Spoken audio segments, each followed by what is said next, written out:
पतंजलि योग पीठ में श्रद्धेय स्वामी जी, श्रद्धेय आचार्य बालकृष्ण जी महाराज तथा स्वामी जी के गुरुदेव आचार्य प्रद्युम्न जी की माता जी मूर्ति देवी जी ने ध्वजारोहण किया।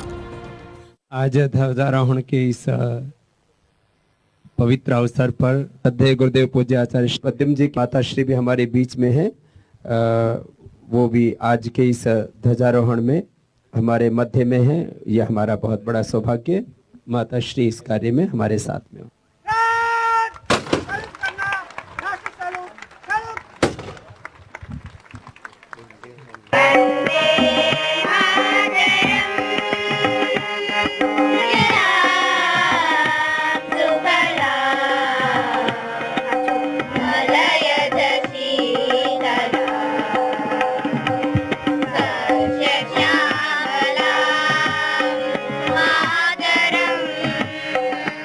वंदे मातरम। पतंजलि योग पीठ के इस राष्ट्र यज्ञ में, भारतीय सनातन ज्ञान परंपरा की इस पावन अनुष्ठान में, राष्ट्र के मंगल में और लोक के कल्याण के इस पावन अभियान में लगे हमारे सभी भाई बहनों को स्वाधीनता दिवस की बहुत बहुत शुभकामनाएं। और आपके साथ सभी राष्ट्रवासियों को भी 67वें स्वाधीनता दिवस की शुभकामनाएं देते हुए हमें गौरव है। 7 लाख से अधिक वीर वीरांगनाओं ने शहादत और बलिदान देकर के हमारे इस देश को आजादी दिलाई।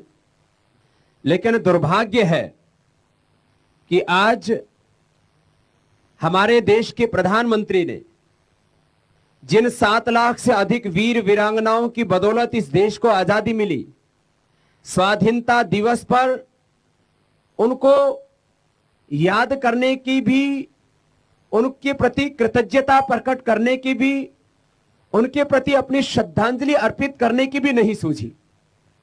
एक बहुत बड़ा सच यह है कि आजादी के 67 वर्षों के बाद भी चंद्रशेखर, राजगुरु, सुखदेव, भगत सिंह, पंडित राम प्रसाद, बिस्मिल, अशफाक उल्लाह खां, इन तमाम क्रांतिकारियों को सरकार ने आज तक भी, आजादी के 67 वर्षों के बाद भी शहीद का दर्जा ना दिया हो। चाहे सरकार उनको शहीद ना मानती हो, लेकिन हम उनको आजादी का महानायक मानते हैं, उनको आजादी का मसीहा मानते हैं और उनकी राहों पर चलने के लिए संकल्पित होते हैं।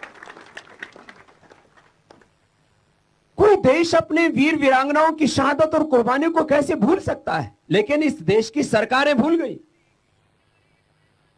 आज तक, आजादी के 67 वर्षों के बाद तक उनको ना तो शहीदी का दर्जा दिया और ना उनके लिए कोई राष्ट्रीय स्मारक बना है। ये कितने दुर्भाग्य की बात है। आज हमारे प्रधानमंत्री भाषण देते हैं, लेकिन जिस महंगाई के कारण से पूरे देश में त्राहिमाम मची हुई, उस महंगाई, उस बेरोजगारी और पूरा देश का धन लूट लूट करके लाखों करोड़ रुपए विदेशों में और देशों में बेईमान लोगों की तिजोरियों में भरा पड़ा, उस काले धन के बारे में प्रधानमंत्री एक शब्द नहीं बोलते हैं। जब प्रधानमंत्री सत्ता में आए तो सत्ता में आने से पहले कहा था कि हम 100 दिन में काला धन देश को दिलाएंगे। आज करीब 5 साल बीत गए और ये उनका प्रधानमंत्री जो काल था उसका ये अंतिम भाषण था। और वैसे भी अब उनका अंतिम भाषण ही होगा, क्योंकि आगे से भाषण देने के लिए ये देश अब उनका। लेकिन काला धन के बारे में प्रधानमंत्री एक शब्द नहीं बोलते हैं। लाखों करोड़ के घोटाले हुए उसके बारे में तो मुंह ही नहीं खोलते हैं। किश्तवाड़ में किस तरह से भारत की सरजमी पर हमारी सरकारों के आंखों के सामने ये पाकिस्तान का झंडा लहरा दिया जाता है कश्मीर के लाल चौक के ऊपर। ये कोई हम काल्पनिक बात नहीं कर रहे हैं। एक आजाद मुल्क का प्रधानमंत्री लाल किले से भाषण देता और उसके भाषण देने से कुछ दिन पहले ही हमारे ही सरजमी पर जो भारत माता का माथा है कश्मीर, उसके लाल चौक पर ये पाकिस्तान का झंडा लहरा दिया जाता है और भारत का तिरंगा जला दिया जाता है। आज हमको संकल्पित होना है कि चाहे सरकारों ने कितना ही पाप किया हो, हम इस पाप को साफ करेंगे और देश को इंसाफ दिलाने के लिए हर गिज पीछे नहीं हटेंगे। पूरे जीवन की आहुति अर्पित करके भी अपने देश को आगे बढ़ाएंगे। ये संकल्प आज स्वाधीनता दिवस पर लेंगे।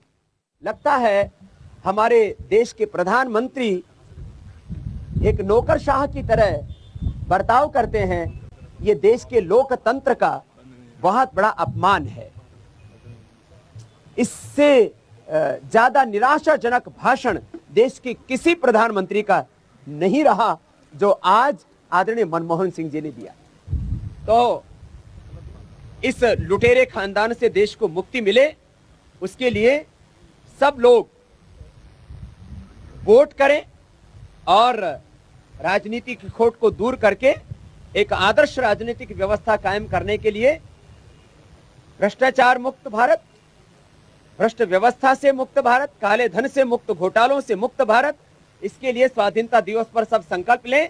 तो ही शहीदों के सपनों का, महात्मा गांधी, चंद्रशेखर, राजगुरु, सुखदेव, भगत सिंह के सपनों का भारत बन पाएगा। सितंबर महीने से जब तक लोकसभा चुनाव होगा, 9 महीने तक हम पूरे देश में जाएंगे, अलख जगाएंगे और इस भारत को दोबारा से विश्व की महाशक्ति बनाने के लिए, इस भारत को विश्व गुरु बनाने के लिए, जो अजय राष्ट्र रहा है भारत युगों युगों से, वैदिक काल से लेकर के रामायण महाभारत काल से लेकर के 18वीं शताब्दी तक, जिस भारत का एक छत्र राज्य था पूरी दुनिया में, उस भारत को दोबारा से विश्व विजेता भारत के रूप में खड़ा करने के लिए हम स्वयं अपने जीवन की आहुति अर्पित करेंगे और करोड़ों लोगों को तैयार करेंगे। हो जाओ तैयार साथियों, हो जाओ तैयार, हो जाओ तैयार साथियों, हो जाओ तैयार। अर्पित कर दो तन मन धन, मांग रहा बलिदान वतन। अर्पित कर दो तन मन धन, मांग रहा बलिदान वतन। उठे हुए माथे के सम्मुख, उठे हुए माथे के सम्मुख, ठहर न पाती हार। हो जाओ तैयार साथियों, हो जाओ तैयार, हो जाओ तैयार साथियों, हो जाओ तैयार। बोल भारत माता की जय। तो आज स्वाधीनता दिवस पर आप सबको पुनः बधाई, शुभकामनाएं। और एक एक नागरिक को ऐसा पुरुषार्थ करना है जैसा पतंजलि योगपीठ में हुआ है। इस देश का निर्माण राजनीतिक पार्टियों ने नहीं किया है, नेताओं ने नहीं। इस देश का निर्माण किया यहाँ के अन्नदाता किसान ने, यहाँ के भयताता जवानों ने, यहाँ के मेहनतकश और उन प्रोफेशनल लोगों ने, जिन्होंने इस भारत को अपनी मां मान के इस भारत को परम वैभवशाली बनाने के लिए रात दिन पुरुषार्थ किया। उनकी बदौलत ये आज देश गौरव और स्वाभिमान के साथ खड़ा हुआ है। पतंजलि योगपीठ को भी आज इस मुकाम तक पहुंचाने के लिए आप सब ने बहुत पुरुषार्थ किया है। और अभी आगे गंतव्य हमारा बहुत बड़ा है। हमें मोक्ष को तो सिद्ध करना ही है, लेकिन मोक्ष को सिद्ध करने से पहले हमें धर्म को भी सिद्ध करना है, अर्थ को भी शुद्ध करना है। और जो हमारी सब कामना है कि भारत पुनः विश्व गुरु बने, विश्व की महाशक्ति बने, यह अजय राष्ट्र दोबारा से विश्व विजेता बने, यह कामना भी सबको पूरी करनी और उसके बाद में अपने गंतव्य मोक्ष की ओर जाना है। और बिना अभ्युदय और निःश्रेयस को सिद्ध किए, बिना धर्म अर्थ और काम को सिद्ध किए मोक्ष की प्राप्ति हो ही नहीं सकती। इसलिए मोक्ष की प्राप्ति तो हमें करनी है, लेकिन मोक्ष की प्राप्ति से पहले हमें अभ्युदय निःश्रेयस को, हमें धर्म अर्थ और काम को भी सिद्ध करके इस भारत को पुनः परम वैभवशाली बनाना है। और इसके लिए आप सभी प्रतिबद्ध हैं, सब पुरुषार्थरत हैं, सब संघर्ष कर रहे हैं।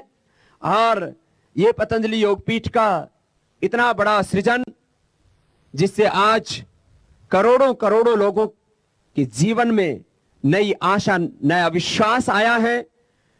हमारे यहां पर जीवन दान को सबसे बड़ा दान कहा जाता है। न जाने एक दो नहीं कितने हजारों लाखों करोड़ों लोगों के जीवन में नई रोशनी जहां से आई है, ऐसा ये पतंजलि योगपीठ संस्थान और पूरे देश में फैला संगठन और उसमें लाखों लाखों कार्यकर्ता और करोड़ों करोड़ों जो उसके समर्थक इस अभियान के साथ में लगे हुए उन तमाम भाई बहनों को भी उनके निस्वार्थ सेवा के लिए उन सबको प्रणाम करता हुआ श्रद्धेय आचार्य श्री से आह्वान करूंगा कि वो भी आशीर्वाद के दो शब्द सबके लिए कहें।